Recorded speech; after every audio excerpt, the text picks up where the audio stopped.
수년 전 행해진 어느 연구에서 수천 명의 사람들에게 가장 두려운 것이 무엇인지 물었다. 그때 대다수의 사람들이 청중 앞에서 말하는 것을 1위로 꼽았다. 죽음은 6위였다. 속사정을 들여다보면 결국 그들이 피하고 있는 것은 말하기가 아니라 무대 공포증이다. 무대 공포증을 치료하려면 공포 반응을 천천히 한 단계씩 지워나가야 한다. 그 방법은 다음과 같다. 첫째, 사람들 앞에 있는 것에 익숙해져라. 연단에 서기 오래전부터 이것을 연습해야 한다. 동료들이 떼지어 지나갈 때마다 그들이 나를 보고 있다고 상상하는 것이다.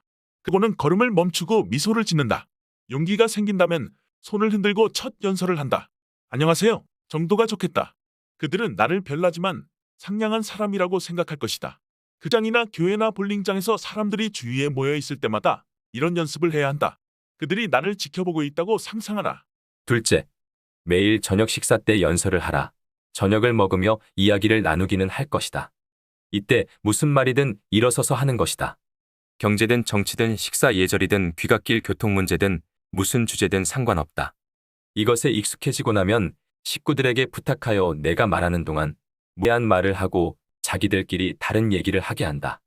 대부분의 가족은 부탁받지 않아도 그렇게 할 것이다. 이런 가족보다 더 까다로운 청중 앞에 설 일은 결코 없을 것이다. 셋째, 회의 때마다 무언가를 말하라. 무슨 말이든 그냥 하는 것이다. 좋은 생각이네요. 질문을 해도 좋다. 그 점을 좀 더 상세하게 설명해 주시겠어요? 혹은 회의가 몇 시쯤 끝날까요? 라고 말하라.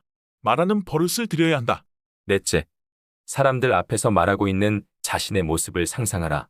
긴장이 풀린 상태에서 짧은 연설을 처음부터 끝까지 하는 자신의 모습을 상상하라. 연설문을 만들어 마음속으로 연습하는 것이다. 가상 연습 기법을 써보면 그 효과에 깜짝 놀랄 것이다. 다섯째, 진짜를 시도하라. 상상 속에서는 이제 좀 차분해졌으니 거기서 빠져나와 바깥 세상에서 연습할 시간이다. 자발적으로 나서서 발표를 하고 연설 강습을 듣는 것이다. 연습할수록 점점 쉬워질 것이다. 원고를 쓰고 잠자리에 들어서도 말할 수 있을 때까지 계속 연습하라. 여섯째, 준비 운동을 하라. 배우들은 촬영에 들어가기 전에 여기저기 돌아다니면서 혀를 마구 굴리며 입을 푼다. 연단에 오르기 전에 이렇게 하면 도움이 될 것이다. 그럴 여건이 안 된다면 그저 가만히 앉아서 기다릴 것이 아니라 공연을 시작하는 것이 좋다.